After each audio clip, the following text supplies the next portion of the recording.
Alikho ilishumi elingenazo ezalo yamukela ke nazi ezihamba phambili namuhla. Kuzonekelwa izwe ngoxhaso lwesikhwama sentsha.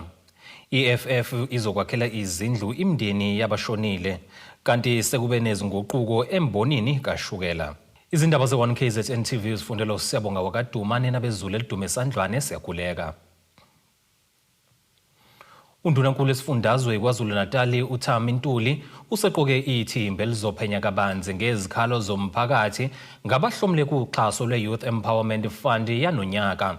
Ekhuluma nabezindaba eThekwini ngesikhathi eqhubeka uhlelo lokuqeqeshwa kwabahlomule kulolu xhaso, uNtuli udalule ukuthi ukuqala lolu phenyo achaza ukuthi kukhona okusolisayo, kepha-ke kuyisinyathelo sokuvikela lolu xhaso. Kuzophenywa kabanzi ngohlelo lokuhlomulisa intsha engosomabhizinisi kulandela izinkulumo ngokungagculiseki ngalo. Namuhla undunankulu waKwaZulu-Natal udaluleke ukuthi useqoke ithimba elizophenya ngabahlomulile kanye nalabo abangahlomulanga kulolu hlelo. Siyazi ukuthi kukhona ukukhuluma sekukhona ukuthi khona okungahambanga kahle kulolu hlelo lolu. Kodwa likhona ke nethimba esengilibekile sengiliqokile kuba ke libuke kahle kusukela kwabazuzile nabangazuzanga ukuze makukhona ongahambanga kahle sikwazi ukuthi sik-address ngesikhathi esifanelekile. Kodwa at the same time we cannot delay the future of our youth. You see, I'm not saying they must reassess because I'm adamant that there's something wrong. But I want for myself to have assurance that the allegations that are circulated, they are true or not true, so that there will be corrective measures. That is why I said, even on the contract, they must have a clause that will say, if it is discovered that you were awarded wrongful so, the government has a right to withdraw. Bangu 102 sebebonke abahlomule kulolu xhaso kuhlanganisa ke abesilisa, abesifazane nabakhubazekile abenza amabhizinisi ehlukene. Laba bathi ke abakudinga njengamanje ukuqhubeka ke imisebenzi yabayihlomulele. Mina ngicabanga ukuthi lokho noma ngathiwa kuzomela ukuthi kwenzeke, kodwa ke kwabanye kuzoba buhlungu because chaza ngazathi kushuthi ke ithimba ebelibekiwe shuthi alwenzanga umthetho noma kube nesikhala sokuthi kungenzeki ngendlela okuthi bekufanele ngayo. Ngicabanga ukuthi esidinga manje ukuthi ke njengoba sesifuna ama-funding sikwazi ukuthi siqhubeke sisebenze sephambili sibonakala ukuthi yini esingayenza, because I'm sure ukuthi abantu abakhethiwe la abantu abekufanele ukuthi babe lana. uNtuli ephawula ngodaba oluthinta ukwesula koyisikhulu esiphezulu ehhovisi lakhe. Uvezeke ukuthi encwadini yokwesula ayithola akukho ke okukhuluma ngezitolo zodlame olubhekiswe kulona wesifazane. No, it's fine. We'll wait for that legal action. I cannot, in fact, have answers to something that I've not seen, the issue of a legal action. But what I only know is that she resigned, and then I accepted the resignation. Indabeni ze1KZN TV kubika uNtomkhona Mvubo ngeseThekwini. Umongameli we-EFF umnumzana uJulius Malema uthi izokwakhelwa izindlu imndeni yamalunga leli qembu alishumi ashone engozini yebhasi kumgaqo R34 ngase-Vryheid ngeledlule. uMalema wenze lezithembiso ehambele inkonzo yomngcwabo yamalunga ayisikhombisa kulawa ebise-Cecil Emmett Hall efilidi enhlane likaMthaniya. Le nkonzo kwebihanjelwe yiphini likangqongqoshe wezokuthutha kuleli uMkhuleko Hlengwa kanye-ke nongqongqoshe wezokuthutha esifundazweni uSiboniso Duma. Umongameli weqembu le-EFF uJulius Malema uthi bazolekelela imindeni elahlekelwe izihlobo kule ngozi. Comrades, we must continue to be disciplined and die in the revolution, because to die in a revolution must be an honor. And as a result, we are going to honor all of these 10 fallen heroes, each one of them with a house, a proper house that has got all the facilities. And if there is no water in those yards, we'll make sure we put boreholes so that we restore the dignity of those families. We build those houses, we put those boreholes because we want to build a permanent relationship with these families. We don't want to forget you.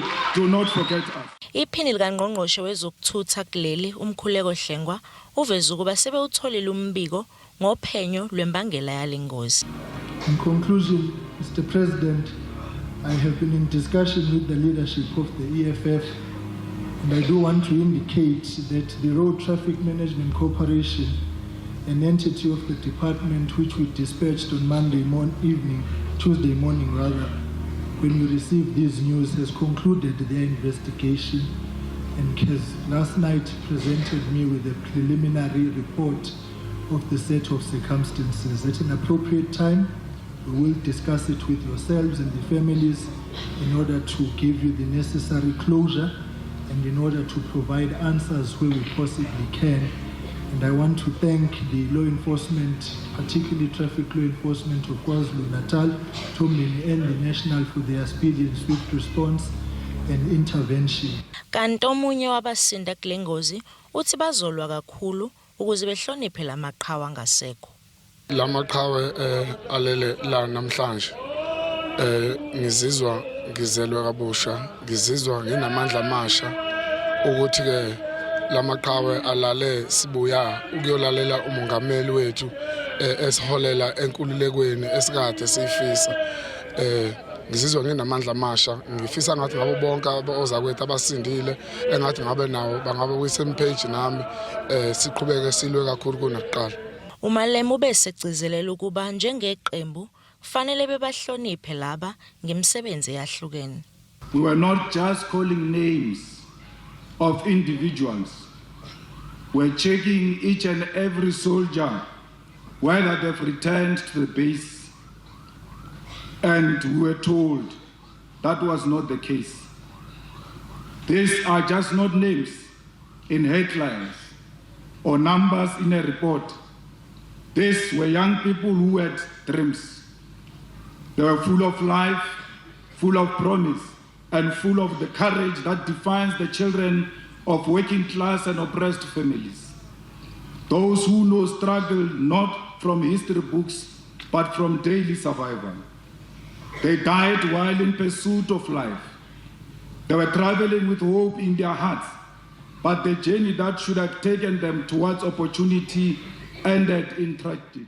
Khona manjalo elinye lamalungu omndeni liveza ukuba baqemeke ngeqiwa ntwala njengoba laba bebengamathemba abo okuvusa amakhaya njengoba iningi labo kungabantwana basebancane. Kubi kuthobeka dladla ezindabeni ze1 KZN TV ngiseFryhead. Ungqongqoshe umnyango wezokubusa ngokubambisana nezindaba zomdabu wesifundazweni KwaZulu-Natal umfundisi uThulasizwe Buthelezi uhambele amahhovisi akwaThongathi Hewlett ukuyohlangana nabaphathi abasha balenkampani okuyiVision Sugar. Phakathi ke kwezinye izinto ababeyodingida ngazo kulomhlangano ukuthuthukiswa kwabalimi bamoba abasafufusa kanye ke nokugcinwa kwamathuba omsebenzi. uButhelezi uphinde waveza izinhlelo zokusondeza lenkampani eduze namakhosi abusezindaweni ezakhele uThongathi. Kulindeleke ukuthi uthele izithelo ezinhle umhlangano kaNgqongqoshe wezokubusa ngokubambisana nezindaba zomdabu umfundisi uThulasizwe Buthelezi kanye nenkampani entsha iVision Sugar ezothatha izitambo kwiThongathi Hewlett.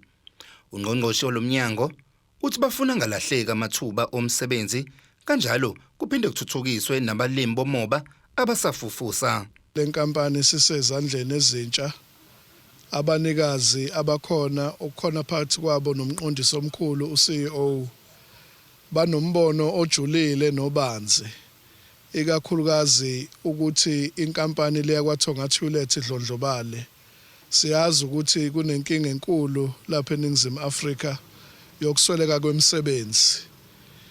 Imisebenzi elapha ezoqhubeka ukuthi ilondolozeke ngenxa yokufika kwabo inkulungwane ngeinkulungwane. Kodwa ikakhulukazi abalimi abasafufusa, abatshali bomoba bazothola ithuba elizingqayizivele ukuthi bahlale phansi nalabanikazi abasha okuthiwa uVision bekwazi nabo ukuthi kube neqhaza elicacile abazolibamba ekuthenini lemboni ithuthuke nabo bebe ingxenye yemboni. Umhlangano wethu ke ube impumelelo kakhulu ngoba ikakhulukazi namakhosi asendlunkulu okungamakhosi akhele indawo yalapha kwaThonga Toilet ayingxenye ebalekile yeinhlelo zokuya phambili. Isikhulu salenkampani Vision Sugar sizokwelisa ukuthakasela kakhulu indlela abamukelwe ngayo ungqongqoshe, saphinde saveza nokuthi banezinhloso ezinkulu zokukhulisa ibhizinisi nokusebenzisana nabaholi bomdabu. It was a very warm meeting with the MEC. We explained how Vision Sugar thought about business in the province, and the MEC welcomed us very wholeheartedly to KwaZulu-Natal. We shared with them our desire to want to engage all stakeholders to be an important and responsible business partner within KwaZulu-Natal, and to promote the business interests of everybody in the value chain, small growers, traditional leadership and communities.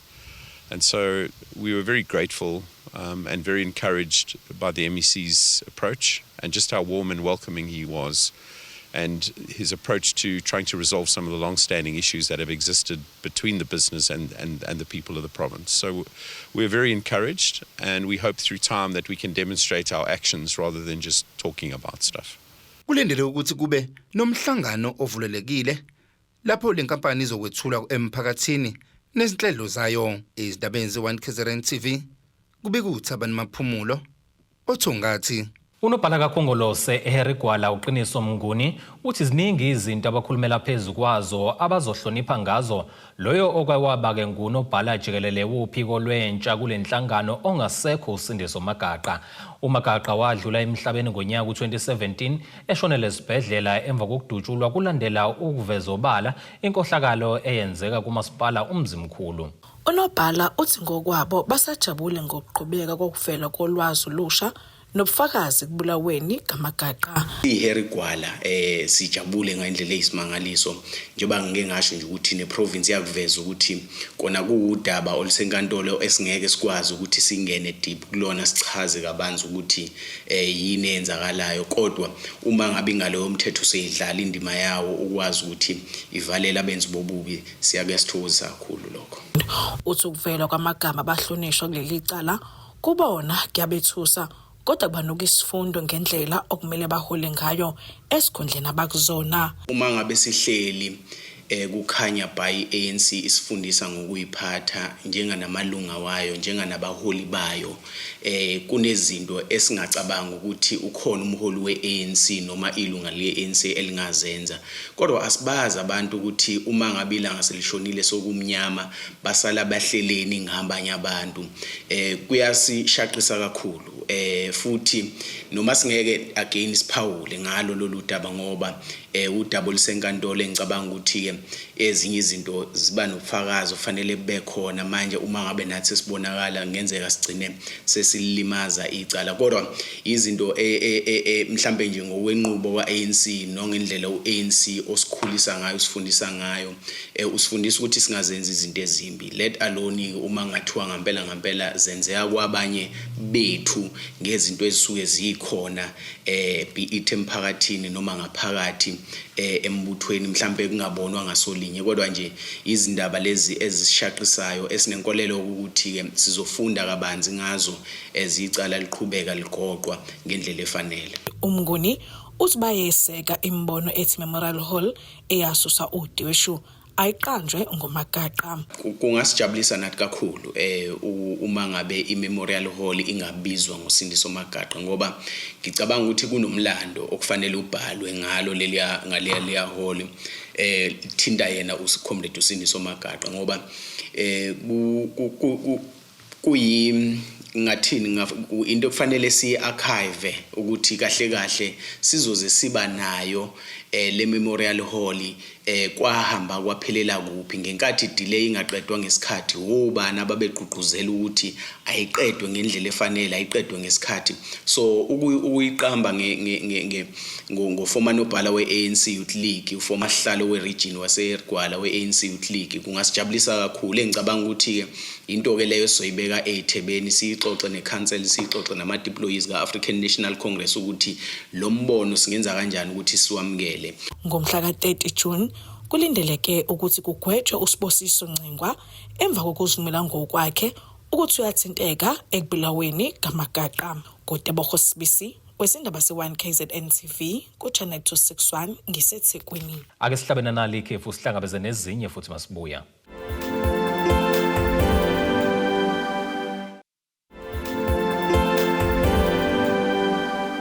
Ake sikubingelele siphinde sikwamukeleke ukuthi usanda kubukela izindaba zethu nazi ihloko ezihamba phambili namhlanje. Kuzonekelwa izwe ngoxhaso lwesikhwama sentsha.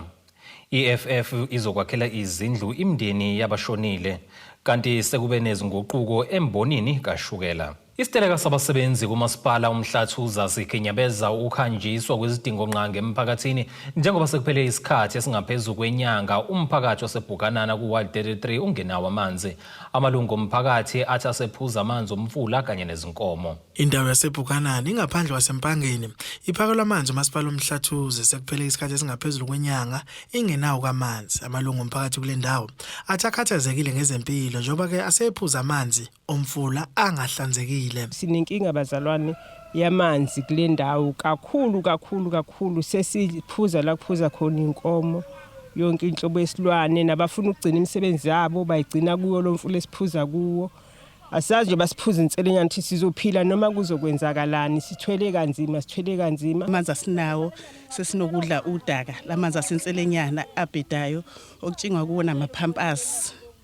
Nje sinaleyo nkinga even nezingane zethu zigcine seyihuda seyikapalata ngenxa yamanzi abhedayo nje naqubuka ziyaqubuka emzimbeni ayabaqonqisa amanzi masibageza ngawo. Sesihlupheke nje isikhathi eside silokhu sithe amavatekana ayeza lutha wezi sigcina sesaphatha ngisho 2 litha masedolobheni o 5 litha senze refill ngenxa ukuthi asisazi nokuthi siphuzana.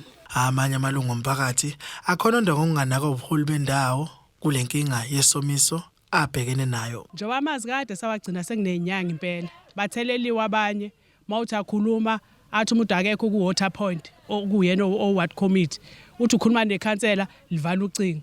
Senkingeni ngangcoba basitshena ukuthi inkinga ikuphi.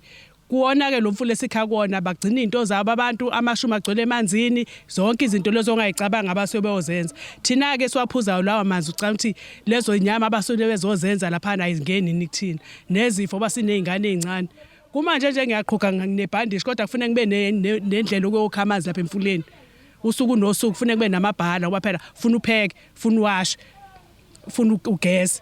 Sophila kanjani masophila kanjalo sikungekho sondela azositshena inkinga ukuthi ngakuphi.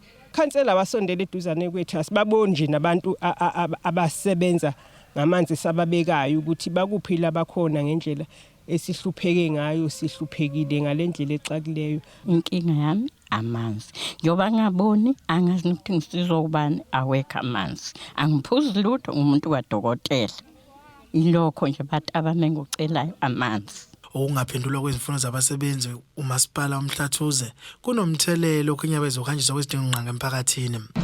Siyazolana kakhulu nomphakathi waseMhlathuze municipality ngezimo zokuthi abakwazi ukuthi na besizakale ngendlela ezokwazi thina nomphakathi wethu mhlambe uhlanzeke. Siyazolana kakhulu nabo kodwa esingakusho thina njengamanje ukuthi amandla esinawo njengamalunga kaSAMU ukuthi sigodla amandla ethu. Yona indlela leyo esingakwazi senze ngayo ukuthi umqasha akwazi ukusizwa masikhuluma naye.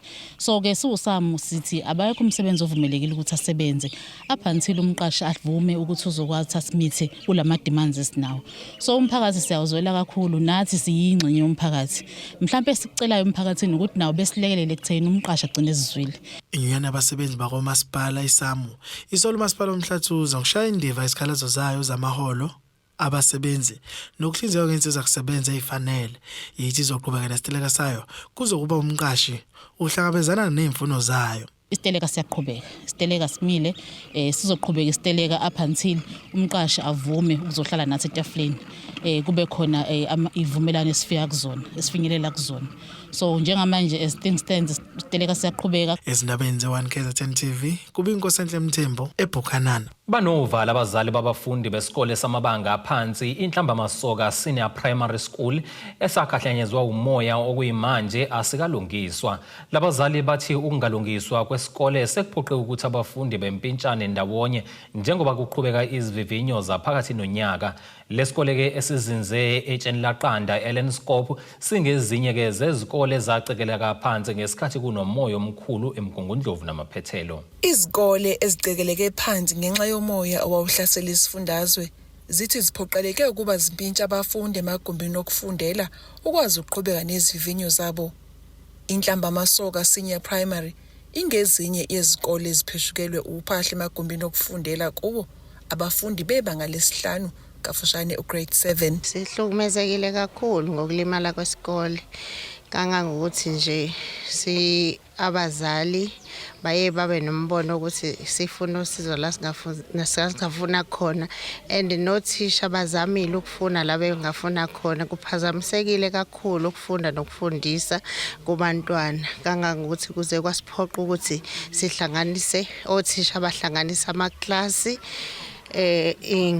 ingane zihlangane emaklasini zibe ningi ndawonye simpintshene ngalendlela, kodwa ukuqhubeka kokubhala njengoba kade sibhala ama test kuyaqhubeka. Yize noma kuqhubeka nje simpintshekile ispace nje asikho nje kakhulu. Umncwabe uthi bakhathazekile bengabazali ngobungozi bokulenga kwabanye othayela namaplangwe. Kuyingozi enkulu kubantwana ngoba kwenye inkathi abavimbeki nokudlala asazi manje ukuthi badlala endlelani, and nathi sihlukumezekile ngoba noma uhamba uyasaba ukuthi mangase kwenzeke mhlambe khona okuhleli kabi kuphephuke siyalimala.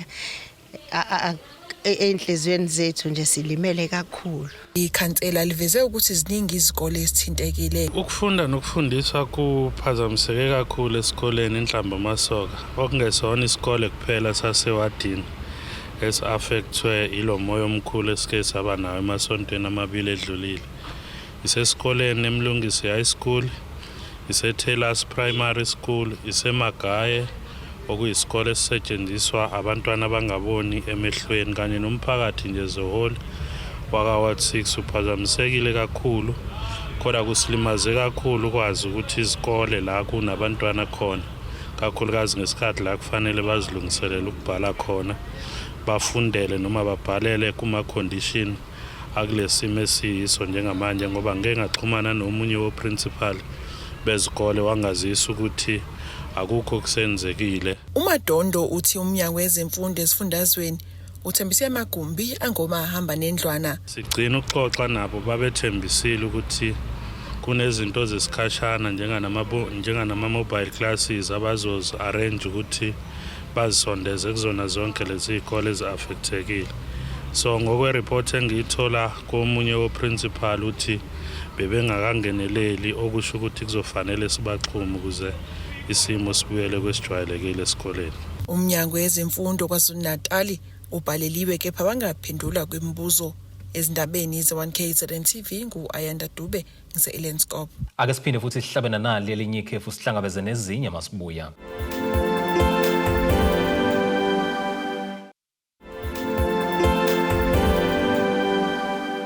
Ake sikubingelele siphinde sikwamukele ukuthi-ke usanda kubukela izindaba zethu nazi izihloko ezihamba phambili namhlanje. Kuzonekelwa izwe ngoxhaso lwesikhwama sentsha. EFF izokwakhela izindlu imndeni yabashonile kanti sekube nezinguquko embonini kaShukela. Ake singene sijule ngosini yezomnotho.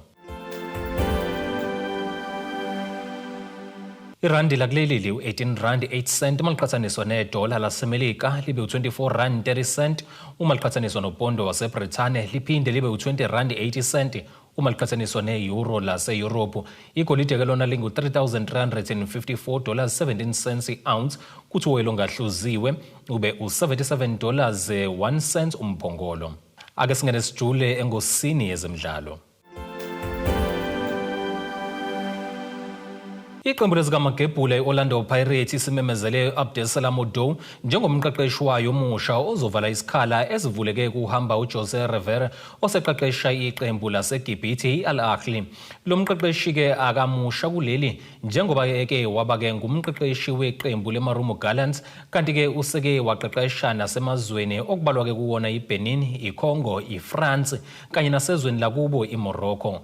Ezimnyama ngenkane zimemezela umqeqeshi omusha nje kulindeleke ukuthi ziqale amalungiselelo esizini ezayo ezweni laseSpain njengoba ke zizokuba ke khona kusukela ngomhla ziyishagalombili kuya kumhla zingama-20 kuNtulikazi wanonyaka. Ake sibhekelene nasi isimo sezulu esingalindeleka.